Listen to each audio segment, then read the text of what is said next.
बिस्मिल्लाहिर्रहमानिर्रहीम। अस्सलाम वालेकुम स्टूडेंट्स, उम्मीद करता हूँ आप सब लोग खैरियत से होंगे। स्टूडेंट्स, हम ट्रिग्नोमेट्रिक एंड पेयरिंग का चैप्टर कर रहे हैं और ये चैप्टर नंबर 6 है। और आज हम कंटिन्यू करेंगे एक्सरसाइज 6.5 का क्वेश्चन नंबर 1 और कोशिश करेंगे कि ये 5 क्वेश्चन जो हैं 6.5 एक्सरसाइज के ये इसी वीडियो में कवर कर सकें। तो इस सिलसिले में हमारे पास यहाँ पे पहला क्वेश्चन है, क्वेश्चन नंबर 1 कि from a point at a distance of 20 metre from a tree, angle of elevation of top of the tree is 30 degree, find height of the tree. तो जैसे कि मैं अपनी पिछली वीडियो में भी डिस्कस कर चुका हूँ कि एंगल ऑफ एलिवेशन जो है वो जैसे फॉर एग्जांपल मैं आपको दोबारा से एक्सप्लेन कर देता हूँ। तो ये एक मैंने डायग्राम बनाया है टेम्पररी सा, तो आपको एक्सप्लेन करने के लिए कि ये एंगल ऑफ एलिवेशन क्या है। तो हमारे पास ये जो अगर हम यहाँ से देखें, ये अगर हमारी आँख है तो यहाँ से अगर हम देखते हैं तो हमारे पास यहाँ पे ये हॉरिजॉन्टल लाइन है, ये जो लाइन है ये हॉरिजॉन्टल लाइन है। अब इस हॉरिजॉन्टल लाइन के अगर हम ऊपर की तरफ देखते हैं तो हमारे पास ये एंगल ऑफ एलिवेशन बन जाता है, इसे हम कहते हैं एंगल ऑफ एलिवेशन। सो यहाँ पे जो है मेंशन कर देता हूँ, ये है एंगल ऑफ एलिवेशन यानी ऊंचाई वाला एंगल। अगर हम एंगल के नीचे की तरफ देखते हैं, इस हॉरिजॉन्टल लाइन के अगर हम नीचे की तरफ देखते हैं तो ये एंगल ऑफ डिप्रेशन कहलाता है। सो इसे जो है मैं यहाँ पे इसको मेंशन कर देता हूँ, ये है एंगल ऑफ डिप्रेशन। तो हमारे पास यहाँ पे बात हो रही है एंगल ऑफ एलिवेशन की, यानी ऊपर देखने की, यानी ये जो पार्ट है इसकी बात हो रही है। तो angle of elevation of the top of the tree. अब एक डिस्टेंस है जो कि 20 मीटर फ्रॉम द ट्री जो है दूर है, तो हम आपको जो है इसको एक्सप्लेन कर देते हैं। तो ट्री से एक डिस्टेंस है जो कि 20 मीटर दूर है और ये एक पॉइंट है जो कि 20 metre away from the tree है। और यहाँ से एंगल ऑफ एलिवेशन यानी ऊपर की तरफ अगर देखें तो एंगल जो है वो 30 डिग्री बनता है। तो ये हमारा क्वेश्चन है कि find height of the tree. तो ट्री की हाइट जो है वो क्या होगी, तो ट्री की हाइट जो है ये हमें फाइंड करनी है। तो अगेन आपको बताता चलूँ कि ये जो ट्राइंगल बन रहा है ये राइट एंगल ट्राइंगल है और राइट एंगल ट्राइंगल में ट्रिग्नोमेट्रिक रेशोज़ जो है वो इजीली जो है इसको हम अप्लाई करके कैलकुलेट कर सकते हैं। तो हमारे पास यहाँ पे हमने हाइट फाइंड करनी है ट्री की और एंगल हमें गिवन है और हमें बेस भी गिवन है जो कि है 20 मीटर। तो हमने चूज़ करना है कि कौन सी ट्रिग्नोमेट्रिक रेशोज़ जो है यहाँ पे अप्लाई होंगी। तो यहाँ पे जो आसानी से अप्लाई हो सकती है वो है tan थीटा। तो tan थीटा की ट्रिग्नोमेट्रिक रेशो जो है वेरी इजीली यहाँ पे हम अप्लाई कर सकते हैं। तो tan जो है ये ट्रिग्नोमेट्रिक रेशो है और इसकी क्या वैल्यू हुआ करती थी, हमने पिछली से पिछली वीडियोस में इसे जो है वो डिस्कस किया था बहुत अच्छे तरीके से कि tan की वैल्यू होती है perpendicular divided by base, perpendicular divided by base. तो ये है tan थीटा। तो थीटा ऑलरेडी गिवन है जो कि है 30 डिग्री, तो हमने tan थीटा की जगह पे tan 30 लिख लेना है। ये है tan 30 इज इक्वल टू, और परपेंडिकुलर चूँकि हमारे पास ये हाइट है तो हाइट को हमने फाइंड करना है, तो इसको हम इसके वेरिएबल से ही शो करेंगे, h से हम इसको शो करेंगे। और बेस जो है वो गिवन है वो है 20 मीटर। तो यहाँ पे हमने बेस की जगह पे 20 को रिप्लेस कर देना है, बेस को जो है रिप्लेस करके 20 लिख देना है। अब हम इसे अगर सॉल्व करें तो height is equal to 20 times tan theta, tan 30। तो इसे हम जो है कैलकुलेटर पे कैलकुलेट कर लेते हैं। तो हमने इस इनपुट जो है कंप्यूटर में या कैलकुलेटर में कुछ इस तरीके से देनी है कि सबसे पहले 20 और फिर 10 का बटन प्रेस करेंगे और फिर 30। तो इसका आंसर जो है हमारे पास आता है 11.547। तो इसे हम राउंड ऑफ करके 11.55 कर लेंगे। तो 11.55 मीटर जो है इसका आंसर हो जाएगा 11.55 मीटर। तो इस तरीके से हमने हाइट फाइंड कर ली ट्री की। क्वेश्चन नंबर 2 है the length of shadow of 10 metre high pole is 10√3 metre.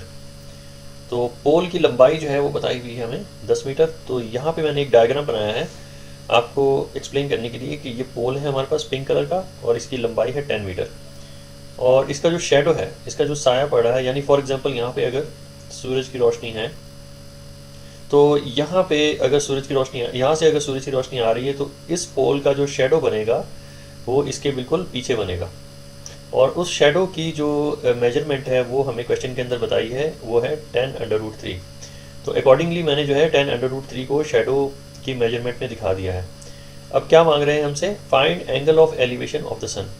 तो एंगल ऑफ एलिवेशन जो है, ये जो एंगल है ये हमसे मांगा जा रहा है, इसे हमें जो है वो कैलकुलेट करना है।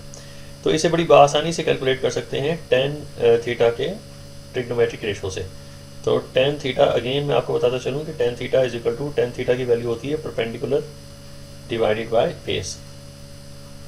तो हमें जो है थीटा की वैल्यू फाइंड करनी है, यानी एंगल ऑफ एलिवेशन फाइंड करना है। तो थीटा जो है हम यही रहने देंगे, और tan जो है राइट हैंड साइड पे जाके इक्वेशन की क्या हो जाएगा, tan to the minus one हो जाएगा, tan to the minus one. और ब्रैकेट ड्रॉ करने के बाद परपेंडिकुलर जो है हमारे पास, हमेशा याद रखें कि एंगल की ऑपोजिट साइड पे जो लाइन होगी वो ही परपेंडिकुलर होगी। तो अगर एंगल यहाँ पे बन रहा है तो इस एंगल की जो ऑपोजिट साइड है वो है जो इस वक्त यहाँ पे बेस बनी हुई है। तो इस सूरत में अगर यहाँ पे एंगल है तो परपेंडिकुलर हमारे पास होगा tan√3। लेकिन चूंकि एंगल इस तरफ है तो इसके ऑपोजिट साइड पे जो है वो 10 मीटर है, तो 10 मीटर ही परपेंडिकुलर है। तो परपेंडिकुलर को हम जो है 10 से रिप्लेस कर देंगे, और बेस जो है हमारे पास tan√3 है। तो इस थीटा को जो है, इस अननोन डिग्री को जो है हम फाइंड कर लेते हैं। तो इसे हम कैलकुलेट कर लेंगे। तो इसे हम सबसे पहले इनपुट देंगे कैलकुलेटर पे। तो शिफ्ट प्रेस करने के बाद tan प्रेस करेंगे तो tan इनवर्स होगा, और चूंकि ब्रैकेट में फ्रैक्शन है तो फ्रैक्शन का साइन पुट करेंगे, और न्यूमरेटर में 10 है और this is divided by tan√3। तो हमारा आंसर आएगा 30 डिग्रीज। तो theta is equal to 30 degrees. यहाँ पे हमने इसको मेंशन कर देना है कि एंगल ऑफ एलिवेशन जो है वो 30 डिग्रीज है। तो ये है हमारा फाइनल आंसर। अब चलते हैं क्वेश्चन नंबर 3 की तरफ, और क्वेश्चन नंबर 3 में हमारे पास है the window of a room is in the shape of an equilateral triangle. तो इक्विलेटरल ट्राइंगल जो है ये मैंने ऑलरेडी यहाँ पे ड्रॉ कर दिया हुआ है। इक्विलेटरल ट्राइंगल ऐसा ट्राइंगल है जिसकी तमाम साइड्स जो हैं वो इक्वल होती हैं, यानी अगर ये ट्राइंगल है तो 3 साइड्स होती हैं और तीनों साइड्स जो हैं वो इक्वल होंगी, इसीलिए इसी वजह से इसका नाम पड़ा equilateral. The length of each side is 1.6 meter. तो हर साइड जो है वो 1.6 मीटर है। तो यहाँ पे डायग्राम में जो है मैं मेंशन कर देता हूँ कि ये साइड भी 1.6 मीटर है और ये साइड भी जो है 1.6 मीटर है, और ये साइड जो है ये भी 1.6 मीटर है। इसी वजह से ये इक्विलेटरल ट्राइंगल है। फाइंड हाइट, हमसे क्वेश्चन किया जा रहा है कि find height of the window. तो विंडो की हाइट जो है हमें फाइंड करनी है। तो हाइट जो है ये मैंने मेंशन की हुई है डॉटेड लाइन से, ये परफोरेटेड लाइन से मैंने इसको मेंशन किया है। तो ये ब्लू लाइन जो है ये हाइट है। तो हाइट जो है हमें फाइंड करनी है। तो आइए इसको हम सॉल्व करते हैं। तो सबसे पहले हम जो बेस है, बेस 1.6 मीटर है, इसे हम 2 से डिवाइड करेंगे। तो बेस जो है हमारे पास है 1.6 मीटर, और 1.6 मीटर को हमने 2 से डिवाइड करना है। तो इसे जो है हम कैलकुलेट कर लेते हैं। तो 1.6 डिवाइडेड बाय 2, तो हमारा आंसर आएगा 0.8। तो 0.8 मीटर्स जो हैं ये हमारे पास हाफ हो जाएगा इसका। तो यहाँ से लेकर यहाँ तक जो मेजरमेंट होगी वो होगी हमारे पास 0.8 मीटर्स। तो जैसे कि मैंने इसको 2 हिस्सों में तकसीम किया है इस ट्राइंगल को, तो यहाँ पे ये जो परफोरेटेड लाइन है ये बेस के ऊपर परपेंडिकुलर जो है अप्लाई हो रही है, परपेंडिकुलरली अप्लाई हो रही है। तो लिहाजा यहाँ पे ये 90 डिग्री का एंगल बनता है। तो अगर ये 90 डिग्री का एंगल बनता है तो इसके ऊपर हम ट्रिग्नोमेट्रिक रेशो जो है अप्लाई करने के बाद हाइट फाइंड कर सकते हैं। ट्रिग्नोमेट्रिक रेशो भी अप्लाई कर सकते हैं, और इसके अलावा हम इसके ऊपर जो है पैथागोरस थ्योरम लगा के भी इसकी हाइट फाइंड कर सकते हैं। सबसे पहले जो है पैथागोरस थ्योरम अप्लाई करके देखते हैं। पैथागोरस थ्योरम है हमारे पास के hypotenuse whole square is equal to base square plus perpendicular square. तो हाइपोटेनियस इस केस में जो है वो 1.6 है। तो हमने 1.6 का जो है स्क्वायर ले लेना है, और इक्वल टू हमारे पास जो बेस है वो है, हमने 1.6 नहीं लेनी बल्कि 0.8 लेनी है। इस पॉइंट मिड पॉइंट से लेकर लास्ट तक जो है 0.8 मीटर बनती है। तो इसको हम जो है 0.8 मीटर लेंगे, तो इसका हम कर लेंगे स्क्वायर, और प्लस परपेंडिकुलर जो है इस केस में जो है वो हाइट है, तो हमने यहाँ पे इसको एज अ हाइट ही मेंशन करना है। तो इसका हम ले लेंगे स्क्वायर। अब जो है हम इसे सॉल्व करेंगे। तो height is equal to 1.6 whole square minus 0.8 whole square और इसको जो है हम स्क्वायर रूट के अंदर रखेंगे, क्योंकि हमने लेफ्ट हैंड साइड पे जो स्क्वायर है इसको रिमूव किया है। तो इसका जो आंसर आएगा हाइट में, इसे हम कैलकुलेट कर लेते हैं। तो सबसे पहले स्क्वायर रूट और फिर हमने 1.6 का स्क्वायर लेना है, माइनस और फिर 0.8 का स्क्वायर लेंगे। तो इसका आंसर आएगा 4√3 डिवाइड बाई 5, और डेसिमल में इसका आंसर आता है 1.4 1.38 या 1.39 भी कर सकते हैं।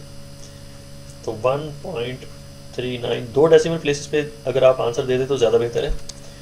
तो हाइट इसकी आ जाएगी हमारे पास 1.39 मीटर्स। तो ये जो है स्टूडेंट हमारे पास इसका आंसर है। अब एक और तरीका भी है इसे सॉल्व करने का, इस इक्विलेटरल ट्रायंगल को सॉल्व करने का। तो एक बात आप जहन नशीन कर लें कि अगर तो इक्विलेटरल ट्रायंगल है तो उसकी जितने भी एंगल्स होंगे इंटरनल एंगल्स, वो एक एंगल जो है 60 डिग्री का होगा। यानी इसके जो हैं 3 एंगल्स बनते हैं इक्विलेटरल के, तो यहाँ पे इसके 60 डिग्री होना चाहिए क्योंकि ये इक्विलेटरल ट्रायंगल है, और यहाँ पे भी इसके 60 डिग्री होना चाहिए, और जो तीसरा एंगल है वो भी 60 डिग्री का होना चाहिए, तब जाके ये इक्विलेटरल ट्रायंगल बनता है। तो अगर 60 डिग्री है इसका 1/22, तो हम ट्रिग्नोमेट्रिक रेशियोज जो हैं अप्लाई करके हाइट को फाइंड कर सकते हैं। तो आइए इसे सॉल्व करते हैं। तो सबसे पहले हमने देखना ये है कि हमारे पास कौन कौन सी चीज़ें गिवन है इस राइट एंगल ट्रायंगल में। हमने सिर्फ कंसीडर करना है ये जो ब्लू परफोरेटेड लाइन है, यहाँ से राइट हैंड साइड की तरफ जो राइट एंगल ट्रायंगल है, हमने सिर्फ इसी रीजन को, इसी ट्रायंगल को हमने जो है कंसीडर करना है। तो हमारे पास यहाँ पे क्या क्या चीज़ें गिवन है, एक तो थीटा गिवन है जो कि है 60 डिग्री, और हाइपोटेनियस भी गिवन है जो कि है 1.6 मीटर, और हमारे पास जो है बेस भी हमने कैलकुलेट कर लिया हुआ है, वो हमने 1.6 मीटर का हाफ किया था तो 0.8 मीटर निकला था। तो आप चाहें तो tan थीटा के तरीके से भी, tan थीटा ट्रिग्नोमेट्रिक रेशियोज के लगाने के बाद भी आप हाइट फाइंड कर सकते हैं, और अगर आप चाहें तो साइन थीटा के ट्रिग्नोमेट्रिक रेशियो से भी हाइट जो है वो फाइंड कर सकते हैं। तो दोनों तरीक़ों से आप हाइट फाइंड कर सकते हैं। तो सबसे पहले मैं आपको बता रहा हूँ कि tan थीटा के ज़रिए से कैसे हम हाइट फाइंड कर सकते हैं। तो थीटा जो है वो गिवन है, दैट इज़ 60 डिग्री, तो tan 60 हो रहेगा यहाँ पे। तो tan 60 इज़ इक्वल टू, तो इसकी वैल्यू होती है हमारे पास परपेंडिकुलर डिवाइडेड बाय बेस। तो जो परपेंडिकुलर है वो हमने फाइंड करना है, विच इज़ हाइट। तो अगेन हम इसको लिख लेंगे tan 60, और परपेंडिकुलर की जगह पे हमने हाइट लिख लेनी है। हाइट डिवाइडेड बाय बेस जो है हमने 1.6 नहीं लेनी, इसका जो हाफ हमने किया था 0.8 मीटर, ये हम लेंगे। तो बेस पे 0.8 मीटर लेंगे। तो अब जो है इसकी हाइट हम फाइंड कर लेंगे। तो ये हो जाएगा हमारे पास 0.8 tan 60, और इसे हम जो है कैलकुलेटर पे फाइंड कर लेंगे, कैलकुलेट कर लेंगे। तो सबसे पहले 0.8 मल्टीप्लाइड बाय, मल्टीप्लाई का साइन अगर ना डालें तो बेहतर है, डायरेक्टली आप जो है tan और 60 किस तरीके से हमने जो है इनपुट देनी है, ब्रैकेट क्लोज कर लेंगे, और इसका आंसर आएगा 4√3 डिवाइड बाई 5 जो कि है 1.39 1.385 है। तो हम इसे राउंड ऑफ करके 2 डेसिमल प्लेसेस पे लिख लेंगे, तो ये 1.39 हो जाएगा। तो अगेन हमारी जो यहाँ पे हाइट आ रही है वो है 1.39 मीटर्स। तो आपको मैंने पाइथागोरस थ्योरम के ज़रिए से भी कैलकुलेट करके दिखाई हाइट, वो भी 1.39 मीटर थी।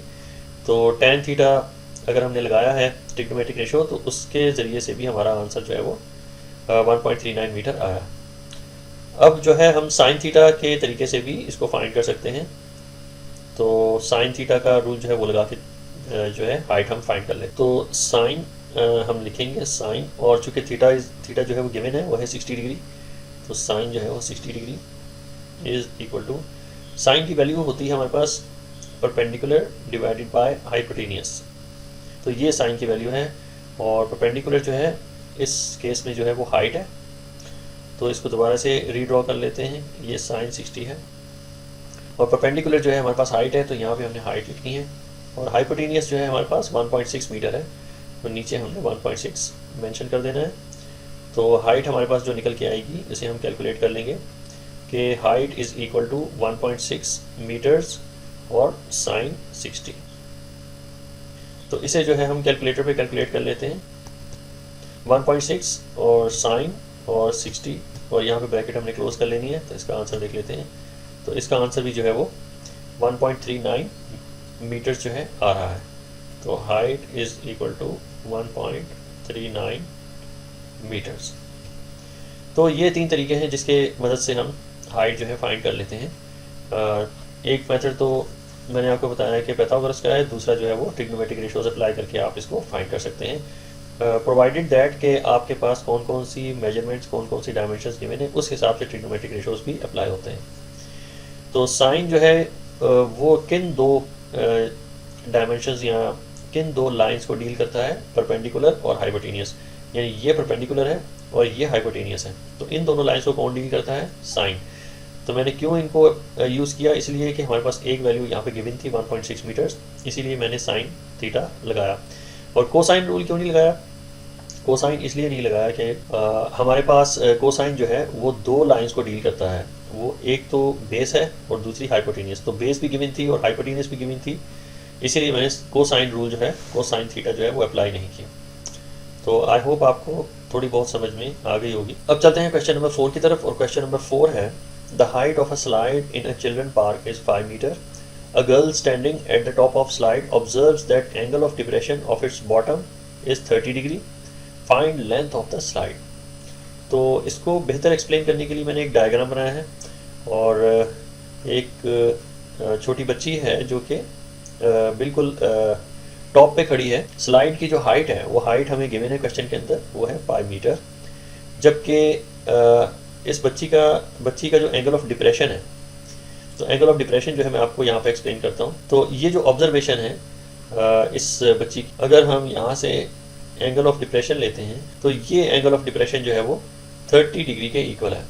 तो अगर हमारे पास ये दो पैरेलल लाइंस हों, for example this is parallel line to this one, तो एक बीच में एक स्ट्रेट लाइन अगर इनको इंटरसेप्ट कर रही हो तो इसके अल्टरनेट एंगल्स जो हैं वो सेम होते हैं।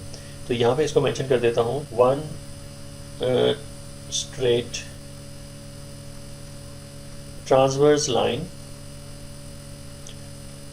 bisects two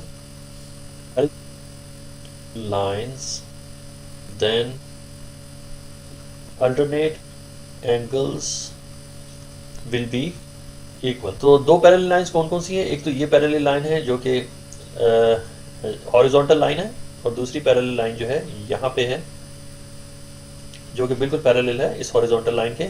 और चूंकि एंगल ऑफ डिप्रेशन की बात हो रही है तो इस गर्ल ने नीचे की तरफ देखना है, इस लड़की ने जो है वो नीचे की तरफ देखना है। तो ये एंगल ऑफ डिप्रेशन जो है क्वेश्चन में गिवन है वो 30 डिग्री है। तो अगर ये 30 डिग्री है तो इसका अल्टरनेट एंगल जो है यहाँ बनेगा। और जैसा कि मैंने आपको रूल बताया कि अल्टरनेट एंगल जो है वो भी same, alternate angles are same, वो इक्वल होते हैं टू ईच अदर।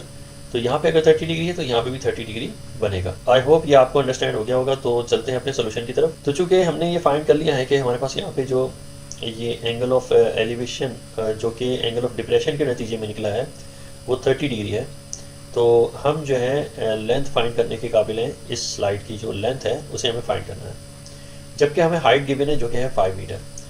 तो हम जो है साइन के रूल से इसको फाइंड कर सकते हैं, क्योंकि साइन थीटा जो है किन दो लाइंस को डील करता है, परपेंडिकुलर डिवाइडेड बाय हाइपोटेनियस। तो परपेंडिकुलर और हाइपोटेनियस को डील करता है। तो इस वजह से मैंने ऑप्ट किया है कि साइन थीटा को यूज़ किया जाए लेंथ को फाइंड करने के लिए स्लाइड की। तो हम इसे सॉल्व करते हैं। तो साइन थीटा जैसे कि पहले मैंने आपको बताया, इसको दोबारा यहाँ पे मेंशन कर देता हूँ कि साइन थीटा की क्या वैल्यू होती है। तो sine theta is equal to perpendicular divided by hypotenuse. तो ये ट्रिग्नोमेट्रिक रेशियो है। तो इसकी मदद से हम जो है लेंथ फाइंड करने के काबिल होंगे, जो कि इस केस में जो है वो हाइपोटेनियस है। Hypotenuse is equal to length है। तो वैल्यूज जो है इसके अंदर हम पुट डाउन करते हैं। तो साइन और थीटा जो है हमें गिवन है क्वेश्चन के अंदर जो कि है 30 degree, sine 30 is equal to perpendicular जो है वो 5 मीटर है, perpendicular is 5 meter divided by hypotenuse इस केस में जो है वो लेंथ है। तो यहाँ पे हमने लेंथ लिखनी है एल, एल से हमने इसको शो करना है। तो इसे हम सॉल्व कर लेते हैं। तो लेंथ जो है लेफ्ट साइड को और साइन थीटा जो है डिनोमिनेटर में आ जाएगा। तो length is equal to 5 divided by sine 30। तो साइन 30 को हम कैलकुलेट कर लेते हैं, इसकी क्या वैल्यू होती है। तो यहाँ पे हमने साइन 30 जो है फाइंड कर लेना है। जो कि है 1/2 के इक्वल। तो यहाँ पे हमने जो है 1/2 लिख लेना है, जो कि है 0.5। तो इसे हम जो है कैलकुलेट कर लेते हैं कैलकुलेटर पे। तो फ्रैक्शन और न्यूमरेटर में 5 है और डिनोमिनेटर में जो हमने आंसर निकाला था इसे हम फीड कर देंगे, तो इसका आंसर आएगा हमारे पास 10। तो जो इसकी लेंथ है स्लाइड की वो है 10 मीटर्स। अब चलते हैं क्वेश्चन नंबर 5 की तरफ। तो क्वेश्चन नंबर 5 में हमारे पास ये एक वर्ड प्रॉब्लम है। 2 pillars of equal height stand on either side of a roadway which is 120 meter wide. तो बताया जाता है कि एक सड़क है और सड़क के दोनों किनारों पे जो हैं पिलर्स हैं, और पिलर्स जो हैं ये कितनी फासले की दूरी पे हैं, ये 120 मीटर की दूरी पे हैं। और at a point on the road between pillars, तो कोई एक पॉइंट है पिलर्स के दरमियान में। मैंने इसे फ़र्ज़ कर लिया है कि ये एक पॉइंट है दोनों पिलर्स के दरमियान में, कि जहाँ से जो the angles of elevation of pillars are 60 and 30।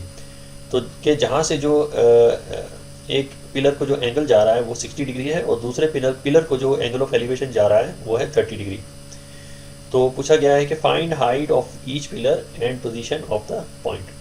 तो इस पॉइंट की पोजीशन भी बतानी है और हमें पिलर्स की हाइट भी बतानी है। तो मैंने इसे जो है डायग्राम में ड्रॉ इसलिए किया है कि ताकि आपको अच्छी अंडरस्टैंडिंग हो जाए इसकी।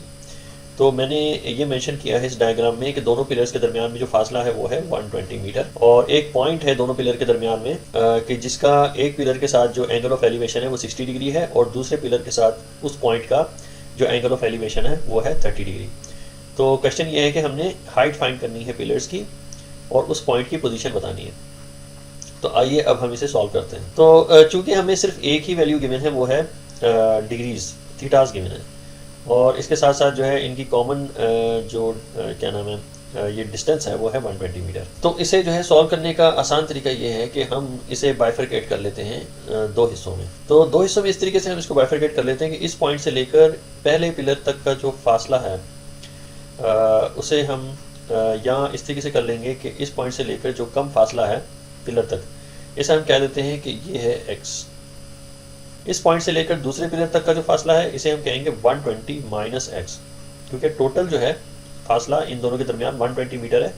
तो 120 में से अगर ये छोटा सा हिस्सा, छोटा सा फासला जो कि x है, इसको माइनस कर दें तो ये हमारे पास जो है दूसरा डिस्टेंस निकल के आ जाता है। अब हम जो है इसकी इक्वेशन जो है इस्टेब्लिश कर लेते हैं ताकि ईजिली हम इसे सॉल्व कर सकें।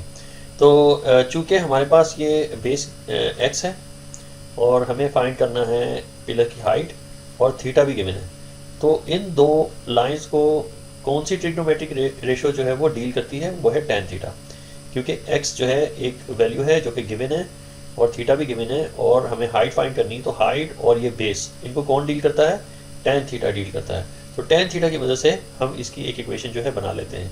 तो tan, अब थीटा की जगह पे जो है हमने चूँकि वैल्यू गिवन है वो है 60 डिग्री, तो tan 60 लिखेंगे यहाँ पे। तो tan 60 इज इक्वल टू, और tan की क्या वैल्यू होती है, tan theta is equal to perpendicular divided by base. तो जो परपेंडिकुलर है वो इस केस में जो है वो हाइट है, तो यहाँ पे हमने परपेंडिकुलर की जगह पे हाइट लिखनी है डिवाइडेड बाय बेस। तो बेस जो है हमारे पास यहाँ पे x है, तो यहाँ पे हमने x लिख लेना। तो अब जो है ये आपने एज्यूम कर लेना है कि दोनों पिलर्स की जो हाइट है वो सेम है। फर्स्ट ट्रायंगल जो है वो 60 डिग्री थीटा बता रहा है और सेकंड ट्रायंगल जो है वो 30 डिग्री थीटा बता रहा है। तो यहाँ पे जो इसका हाइट है, ये हाइट जो है, ये जो पिलर की हाइट है वो दूसरे पिलर की हाइट के इक्वल है। तो हमने क्या करना है, इस इक्वेशन में से हाइट को जो है वो आइसोलेट कर लेना है, या यूँ कह सकते हैं कि इसको सब्जेक्ट बना लेना है। हाइट को हमने सब्जेक्ट बना लेना, या कह सकते हैं कि इसको आइसोलेट कर लेना है। तो हाइट को जो है एक ही जगह पे रहने देंगे, जबकि x को दूसरी तरफ शिफ्ट कर देंगे। तो height is equal to x multiplied by tan 60। तो जो चीज़ कॉमन है दोनों ट्रायंगल्स में उसी को हमने सब्जेक्ट बनाना है, उसी को हमने बाहर निकालना है, ताकि हम इसकी इक्वेशन जो है, फाइनल इक्वेशन जो है वो डिराइव कर सकें। तो ये एक इक्वेशन हमारे पास निकल के आई है, ये इक्वेशन नंबर 1 है। अब जो है दूसरी इक्वेशन दूसरे ट्रायंगल के लिए बनाते हैं। अब जो है हमने दूसरे ट्रायंगल के लिए इक्वेशन बनानी है और ये भी tan थीटा की मदद से ही हमने फाइंड कर लेना है, क्योंकि दो लाइंस की बात हो रही हैं। इस राइट एंगल ट्रायंगल की दो लाइंस जो हैं वो ये हैं कि 120 माइनस x जो है बेस है और हाइट जो है हमें फाइंड करनी है तो हाइट और बेस को कौन डील करता है? वो टेन थीटा। टेन थीटा का ट्रिग्नोमेट्रिक रेशो इसको डील करता है। तो टेन थीटा की मदद से एक और इक्वेशन जो है हम इसकी ड्रॉ कर लेते हैं। तो यहाँ पे हम लिखेंगे टेन, चूँकि थीटा जो है अब 30 डिग्री है तो यहाँ पे टेन 30 लिखेंगे is equal to tan theta की वैल्यू होती है परपेंडिकुलर डिवाइडेड बाय बेस। तो परपेंडिकुलर जो है इस केस में यहाँ पे ये हाइट है, पोल की हाइट जो है वो परपेंडिकुलर है, तो यहाँ पे हमने हाइट लिखनी है, height is divided by base. तो बेस क्या है हमारे पास? 120 माइनस एक्स। तो इस लाइन को थोड़ा सा लंबा लिख लेते हैं और बेस की जगह पे 120 माइनस एक्स जो है इसको मेंशन कर देंगे। तो ये एक सेकंड इक्वेशन है जो हमारे पास निकल के आई है। तो अगेन आपको बताता चलूँ, यहाँ पे हाइट जो है, दोनों ट्राइंगल्स की जो हाइट है वो सेम है। तो हमने क्या करना है कि हाइट को यहाँ पे आपने सब्जेक्ट बना लेना है और इस इक्वेशन को मॉडिफाई कर लेना है। तो हाइट को जो है हम इसी जगह पे रहने देंगे और 120 माइनस एक्स जो है वो दूसरी जगह पे जाके 10 से मल्टीप्लाई होगा। तो यहाँ पे हमने लिखना है 120 ब्रैकेट में 120 माइनस एक्स, ये दूसरी जानिब चला गया और साथ में है इसके 10 30, इसको हम कंबाइन कर लेंगे। तो ये है स्टूडेंट्स हमारे पास इक्वेशन नंबर 2, ये इक्वेशन नंबर 2 हो जाएगी हमारे पास। अब यहाँ पे हमने क्या किया है कि हाइट को आइसोलेट किया और दूसरी जानिब भी हाइट को आइसोलेट किया। चूँकि हाइट जो है दोनों जगह पे इक्वल है, दोनों ट्राइंगल्स में हाइट जो है वो इक्वल है, एक ही जैसी है। तो हम क्या करेंगे कि इनकी वैल्यूज़ को भी आपस में इक्वेट कर देंगे। इनकी जो वैल्यूज़ होंगी इन्हें भी आपस में इक्वेट कर देंगे। क्यों? कि इनकी जो हाइट है, इन ट्राइंगल्स की जो हाइट है वो इक्वल है। तो लिहाजा हम सबसे पहले लिखेंगे यहाँ पे पहले ट्राइंगल की इक्वेशन जो हमने हाइट इसमें से ड्रॉ की थी वो लिखेंगे x tan 60 और ये इक्वल होना चाहिए 120 माइनस एक्स और tan 30। तो एक बार फिर से बताता चलूँ कि ऐसा क्यों है ये दोनों इक्वेशन में, कि हमारे पास ये जो वैल्यू है ये पहले ट्राइंगल की हाइट की है और ये जो वैल्यू है ये दूसरे ट्राइंगल के हाइट की है। चूँकि दोनों की हाइट जो है वो सेम थी तो लिहाजा दोनों की वैल्यूज़ को मैंने इक्वेट कर दिया एक दूसरे से। तो ये एक नई इक्वेशन जो है डिराइव होके आई है हमारे पास। तो हम इस इक्वेशन को सॉल्व करेंगे और x की वैल्यू फाइंड करने की कोशिश करते हैं कि tan 60 जो है इसको हम कैलकुलेट कर लेते हैं पहले। तो tan 60 जो है वो √3 के इक्वल है। तो ये हमारे पास लेफ्ट हैंड साइड पर रहेगा √3 times x is equal to 120 minus x whole, और tan 30 की वैल्यू जो है इसे भी हम फाइंड आउट कर लेते हैं, कैलकुलेट कर लेते हैं। तो tan 30 जो है किसके इक्वल है? √3 डिवाइड बाई 3 के इक्वल है। तो tan 30 की जगह पे √3 डिवाइडेड बाई 3 हम लिख लें। तो इस इक्वेशन को हम सॉल्व कर लेते हैं, लेकिन उससे पहले हमें ये देखना है कि दोनों तरफ √3 है। तो यहाँ पे इक्वेशन के दोनों जानिब अगर √3 आ रहा है तो ये दोनों √3 जो है कैंसिल हो जाएंगे एक दूसरे से। तो जो वैल्यू इनके अंदर रिमेनिंग होगी वो होगी x is equal to 120 minus x multiplied by अब ये 1 डिवाइडेड बाई 3 रह जाएगा, 1 डिवाइडेड बाई 3। तो इसे जो है हम सॉल्व कर लेते हैं। 3 जो है हम दूसरी तरफ ले जाते हैं तो ये 3x हो जाएगा। 3x is equal to 120 minus x. तो माइनस एक्स को हम लेफ्ट हैंड साइड पे लेके आ जाएंगे। तो 3x plus x is equal to 120। तो 3 + 1 is 4x, 4x is equal to 120। तो x की वैल्यू हमारे पास आ जाएगी 120 डिवाइडेड बाय 40। तो इसका आंसर आ जाएगा 3। थोड़ी सी मिस्टेक है यहाँ पे, मैंने 40 लिख दिया गलती से। तो ये 4x था, तो 4 से हमने डिवाइड करना है 120 को, तो आंसर आएगा हमारे पास 30। तो यहाँ पे जो x की वैल्यू निकल के आई है वो है 30 मीटर्स। और जो दूसरे ट्राइंगल की जो बेस है फिर हमने अकॉर्डिंगली इसमें से x की वैल्यू माइनस करनी है, यानी हमने इसे कंटिन्यू करना है और 120 माइनस x की वैल्यू जो है हमने 30 फाइंड आउट की है, तो 30 इसमें से माइनस कर देंगे। तो ये हो जाएगा हमारे पास 90 मीटर्स। तो ये 90 मीटर्स हो जाएगा। तो अब चूंकि हमें बेस का पता चल चुका है, तो बेस जो है हमारे पास 30 मीटर है, तो हम पहली ट्राइंगल उठा लेते हैं और इसकी पिलर की हाइट जो है फाइंड कर लेते हैं, जो कि सेकेंड ट्राइंगल के पिलर की हाइट के इक्वल होगा। तो हम कोई भी ट्राइंगल ले सकते हैं, जो स्मॉलेस्ट ट्राइंगल है वो लेके देख लेते हैं, क्योंकि इसकी जो हमने बेस फाइंड की है वो है 30 मीटर। तो अगेन हम tan के रूल से, tan के ट्रिग्नोमेट्रिक रेशो से इसकी हाइट हम फाइंड कर सकते हैं।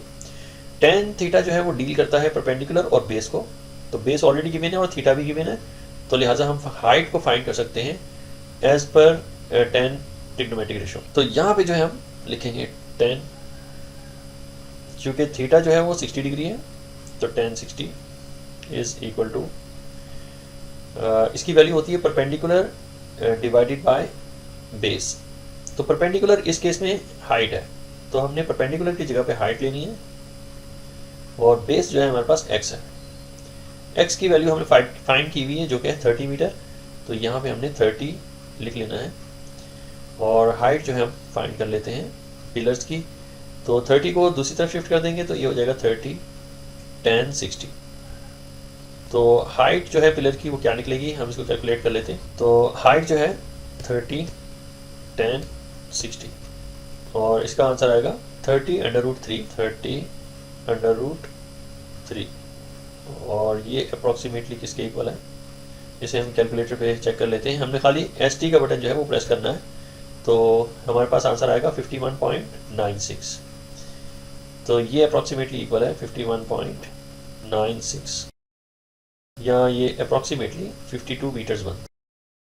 एक पिलर जो है वो 52 मीटर्स का है, अप्रॉक्सीमेटली एक पिलर जो है वो 52 मीटर्स का है। और दूसरे नंबर पे उन्होंने हमसे पोजीशन पूछी है कि इस पॉइंट की पोजीशन क्या है, तो हम किसी भी ट्रायंगल से इसकी पोजीशन जो है वो मेंशन कर सकते हैं कि ये जो पॉइंट है, फॉर एग्जांपल हमने स्मॉलेस्ट ट्रायंगल को चूज़ कर लेना है कि यहाँ से इसकी पोजीशन जो है क्या है। तो हम कुछ इस तरीके से लिख सकते हैं कि द पॉइंट इज, इसको हम मेंशन करते हैं लिख के,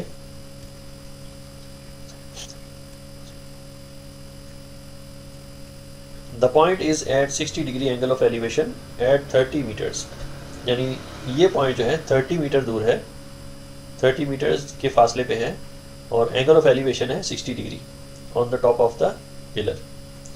तो इस तरीके से हमने इसके आंसर्स जो हैं वो वेरीफाई कर लेने हैं, और हाइट को हम जो है आंसर के अंदर ही दिखा देते हैं, where as height of pillar is, तो ये है हमारा फाइनल आंसर।